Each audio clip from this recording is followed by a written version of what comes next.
Assalamualaikum warahmatullahi wabarakatuh. Untuk kali ini akan dibahas yang mungkin menjadi suatu pertanyaan kelas 12, yaitu mau kemanakah setelah lulus gitu, ya.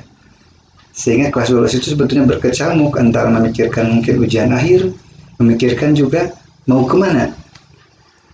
Mudah-mudahan ini sebagai salah satu alternatif pemahaman jawaban, ya, dan mudah-mudahan juga menemukan jawabannya. Ayo kita ikuti saja.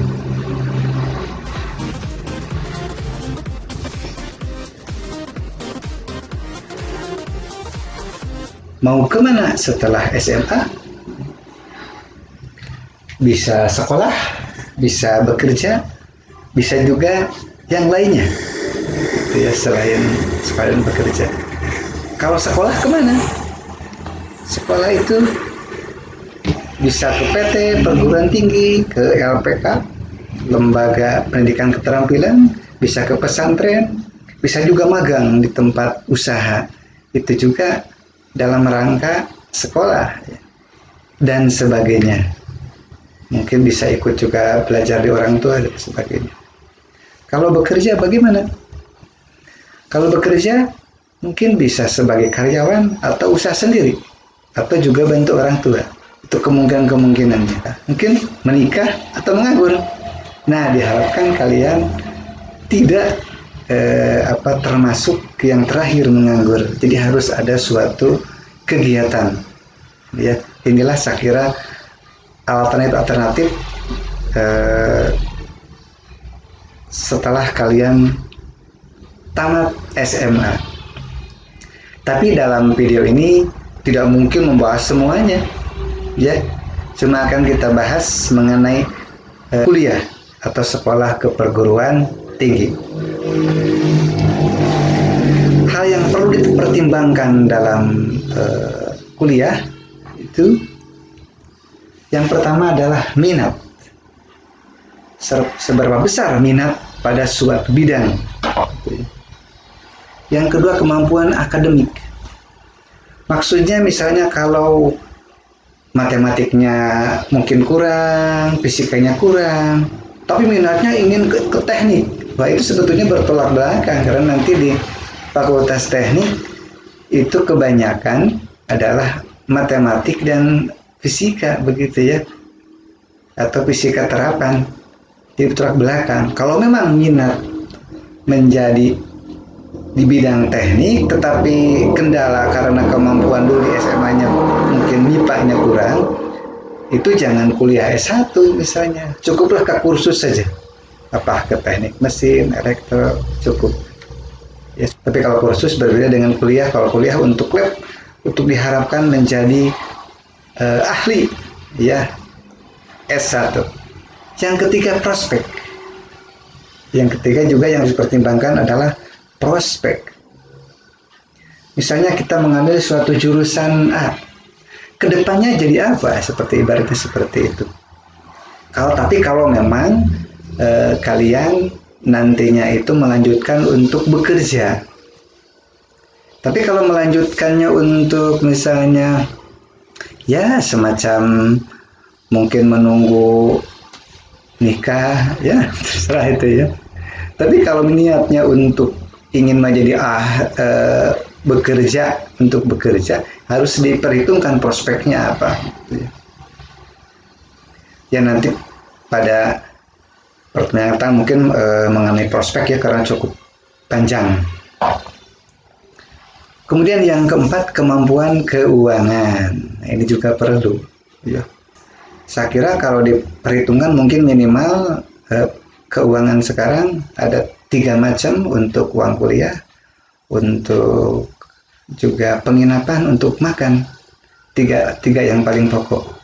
Tapi kalau kita kuliahnya dekat, mungkin misalnya di Kota Tasik atau Unsil atau swasta yang lain, ya penginapan tidak ada. Berangkat misalnya pakai motor bisa irit. Paling mikir-mikir tinggal uang jajan dengan uang kuliah saja, mungkin lebih minimal. Tapi kalau misalnya kuliahnya di luar kota ya harus persiapan penginapan terutama ya. Itu ya 4 yang harus kalian pertimbangkan. Walaupun jika kalian punya kemampuan akademik yang hebat, ya masalah keuangan bisa dihilangkan, misalnya melalui sekolah kedinasan. Ya itu kan tidak bayar, malah nanti dibayar. Atau mungkin nanti setelah masuk ke sana, kalau kemampuannya bagus, mengajukan beasiswa. Jadi kalau masalah keuangan, asalkan kita mempunyai kemampuan yang hebat, ya itu bisa dikesampingkan. Jadi jangan berkecil hati bagi mereka yang mungkin ekonominya kurang, tetapi prestasinya bagus. Nah itu bisa mencari itu memilih perguruan tinggi yang memberikan beasiswanya. Baiklah, sekarang kita lihat bidang-bidang apa saja di perguruan tinggi. Yang pertama ada bidang MIPA. Di sini MIPA itu ada matematik, ada fisika, ada kimia, ada biologi, itu yang paling pokok ya. Ditambah juga farmasi juga, kadang-kadang ke MIPA. Kalau di ITB ada astronomi, itu ke MIPA. Matematik sebetulnya ada juga yang membagi-bagi lagi. Ada matematika murni, ada ilmu komputer, ada statistika. Fisika juga dibagi, ada fisika murni, ada instrumentasi. Ada juga teknik fisika, tapi teknik fisika biasanya di fakultas teknik. Kalau kimia, menurut Bapak yang ketahui, ya satu aja, kimia ya. Biologi, ada jurusannya geologi, ada botani, ada biologi lingkungan, ada juga bioteknologi ya. Tergantung dari perguruan tingginya masing-masing apa yang dikembangkan. Farmasi juga ya. Kemudian teknologi mineral.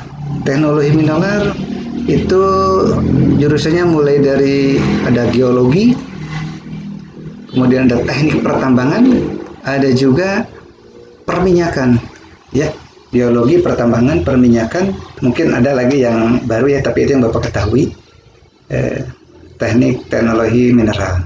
Kalau geologi berarti mempelajari yang di kerak bumi, pertambangan bagaimana mengeksplorasi tadi si geologi itu. Kalau perminyakan khusus mengeksplorasi minyak. Teknologi perencanaan ini mulai dari ada geodesi, kemudian ke arsitektur, ada teknik sipil, kemudian penataan kota, desain interior dan sebagainya sebetulnya ya. Kalau geodesi itu adalah ilmu tentang pengukuran tanah, mengukur tanah, geodesi. Kalau arsitektur itu adalah teknik menggambar dan merencanakan suatu bangunan. Kalau menggambar saja itu ke seni menggambar rumah, menggambar jembatan, seni aja itu. Kalau memang menggambar, tapi kalau arsitektur selain menggambar harus juga dilengkapi sedetil ukurannya, bahannya apa, biayanya berapa, itu jadi berat sekali arsitektur. Ya, juga menggambarnya perbandingannya bagaimana. Jadi arsitektur sebagai perencana suatu bangunan detail sekali. Kemudian teknik sipil. Teknik sipil itu adalah yang membangun. Sipil juga, kalau dulu ada istilah sipil kering, sipil basah begitu. Kalau sipil basah berhubungan dengan membangun menggunakan air ya, tembok begitu ya. Kalau sipil kering itu menggunakan kayu. Kemudian sekarang ada teknik rekayasa, ada elektro, ya, ada elektronika, ada telekomunikasi, ada komputer, ada juga mesin.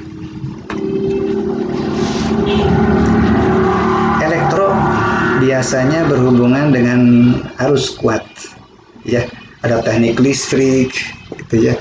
Ada teknik pendingin. Ada teknik pendingin, misalnya kulkas dan sebagainya. Tapi juga tergantung dari perguruan tinggi. Ada juga elektronika itu bagian dari elektronik. Elektro itu adalah yang berhubungan dengan listrik. Nanti dibagi menjadi dua. Ada teknik arus kuat, ada arus lemah. Elektronika itu yang pelajari arus lemah, misalnya untuk pertelevisian, telekomunikasi. Ya, kalau di telekomunikasi juga termasuk arus lemah. Ya. Kemudian komputer, teknik komputer, juga teknik mesin. Untuk komputer itu memang berkembang sangat pesat sekali. Teknik komputer itu adalah yang mempelajari hardware-nya, wujudnya komputer. Ada juga teknik informatika, itu juga berhubungan dengan komputer. Ada teknik, ada sistem informasi. Kadang-kadang ini suka bercampur antara teknik informatika dan informasi. Yang Bapak ketahui, kalau teknik informatika adalah kebanyakan mempelajari software, misalnya membuat software aplikasi bank, aplikasi supermarket, itu adalah dipelajari di teknik informatika.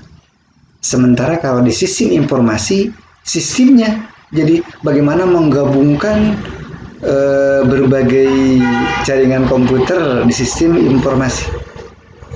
Itu kalau yang Bapak ketahui ya. Kalau diibaratkan mungkin teknik informatika itu dokternya. Sementara kalau sistem informasi itu ibaratnya sarjana kesehatan. Ya, yang mengelola seluruhnya seperti itu ya. Itu bedanya. Mesin. Ada mesin otomotif, mobil, ada mesin produksi. Ada juga pengelasan. Itu ya, macam-macam. Dilanjutkan dengan dihapus dulu kesehatan. Kesehatan itu kedokteran, keperawatan, ada kebidanan, ada radiologi, ada kemudian anestesi gitu ya. Banyak sekali ya yang berhubungan dengan kesehatan. Kedokteran juga dibagi, ada kedokteran umum, kedokteran gigi, kedokteran hewan. Kalau dokter spesialis itu jenjangnya kedokteran umum, kemudian kuliah lagi nanti mengambil spesialis kulit, spesialis dalam, spesialis tulang, dan sebagainya. Sekarang mengenai ekonomi. Ekonomi. Yang paling pokok ekonomi jurusannya ada akuntansi,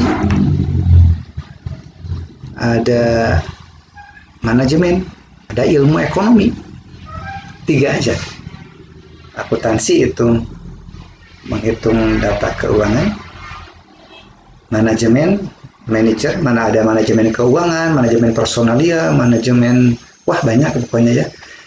Manajemen yang berhubungan dengan bagaimana mengelola suatu perusahaan. Ilmu ekonomi, kalau di Unsil misalnya ada, kalau dulu ekonomi pembangunan, yang mempelajari mungkin tentang ekonomi secara global. Dan juga yang berhubungan antara ekonomi dengan matematik, sekarang jurusan yang baru ada, kalau tidak salah aktuaria,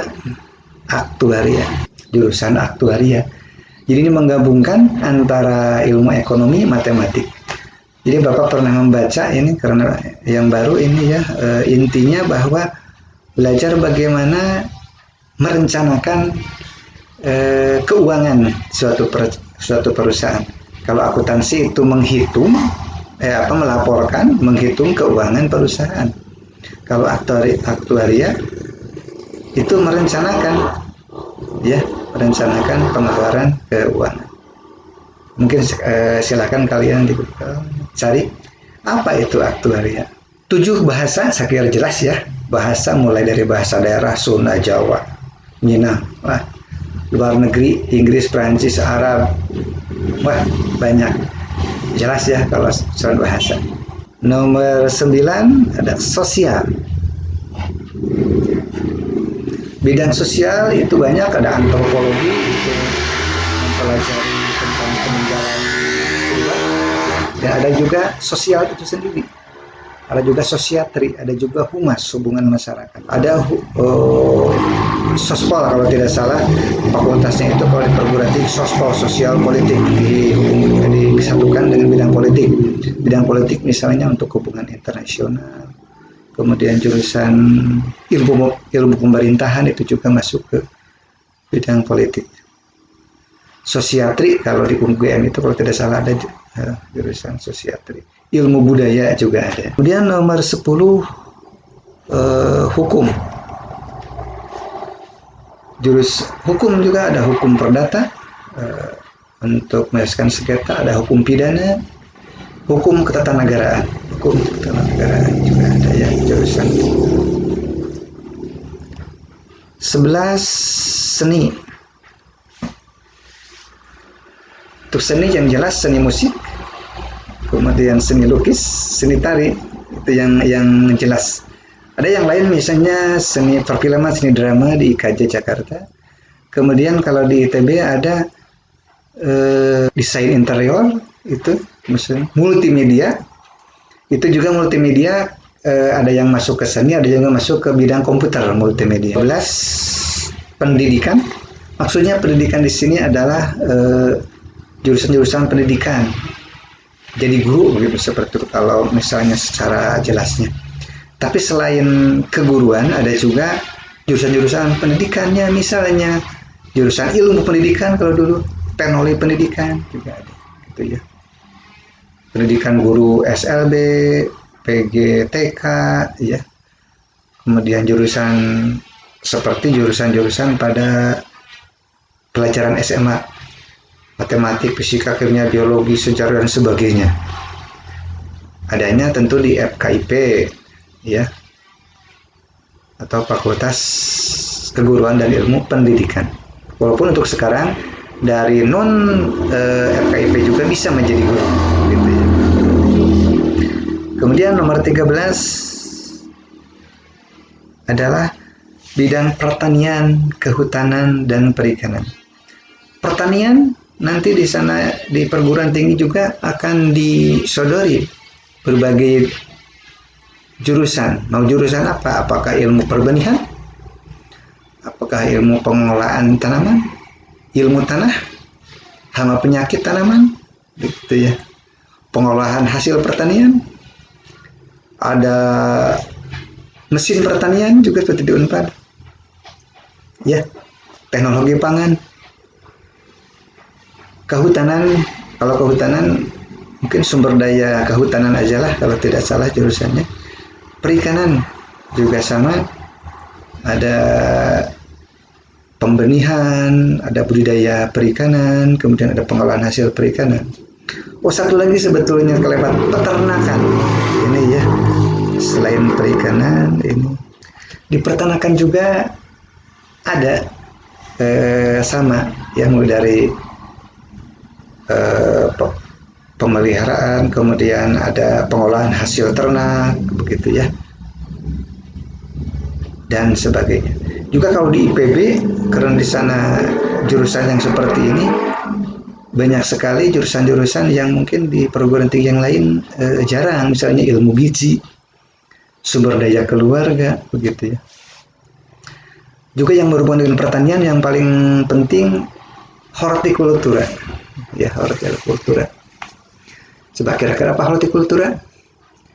Nah, hortikultura itu adalah yang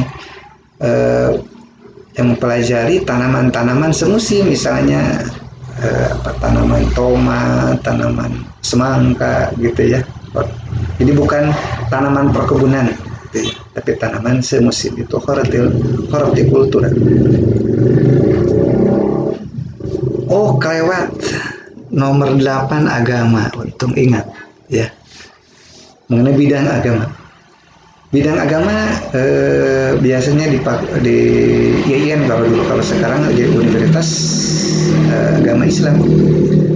Yang ada biasanya ada syariah, ada usuluddin, syariah, usuluddin, kemudian satu lagi apa? Tadris itu pendidikan, jadi guru. Kalau syariah hukum Islam. Kalau usuluddin itu filsafat. Oh, yang ketiga dakwah, bidang dakwah. Nah, jadi ada yang paling pokok ada 4, syariah, usuluddin, dakwah, dan tarbiyah. Itu biasanya di fakultas agama. Nah, saya kira itu bidang-bidang yang paling pokok, bidang-bidang yang paling pokok, bidang-bidang yang dipelajari di perguruan tinggi. Mungkin ini banyak yang terlewat, tapi saya kira ini mudah-mudahan sebagai suatu acuan ya, supaya kalian nanti juga melihat jurusan-jurusan yang mana yang belum ada. Kemudian yang selanjutnya jenjang kuliah. D1, D2, D3, D4, S1, S2, S3. Itu jenjangnya ya. D1 1 tahun, D2 2 tahun, D3 3 tahun, D4 4 tahun, S1 tentunya 4 tahun. Apa bedanya D4 dengan S1? Sepengetahuan Bapak adalah bahwa kalau D4 tidak ada skripsi, udah selesai kuliah 8 semester langsung lulus.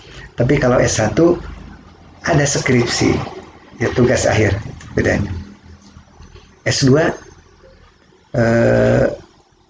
jenjang mungkin ditambah 2 semester kuliahnya, ditambah 1 semester untuk tugas akhir. S3 juga demikian.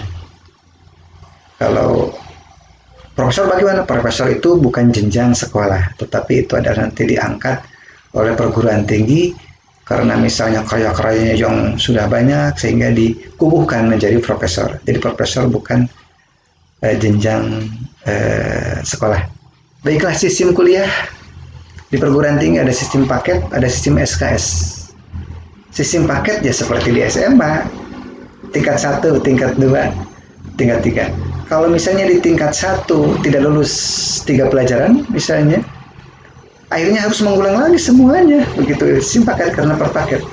Tapi kalau sistem SKS, apabila di semester itu tidak lulus, nanti di tahun berikutnya bisa diulang kembali, hanya yang tidak lulus saja, begitu ya, tidak perlu semuanya, itu bedanya. Sehingga dengan sistem SKS ada yang cepat, ada yang lambat begitu kuliahnya. Kalau sistem paket bersama-sama. Nah, saya kira itu yang Bapak sampaikan tentang pengetahuan di perguruan tinggi. Mudah-mudahan kalian mendapatkan suatu pilihan, dan nanti Bapak juga akan menyebarkan angket pada kalian semua jurusan apa yang diminati, dan nanti juga kita bahas khusus mengenai jurusan-jurusan yang kamu minati. Assalamualaikum warahmatullahi wabarakatuh.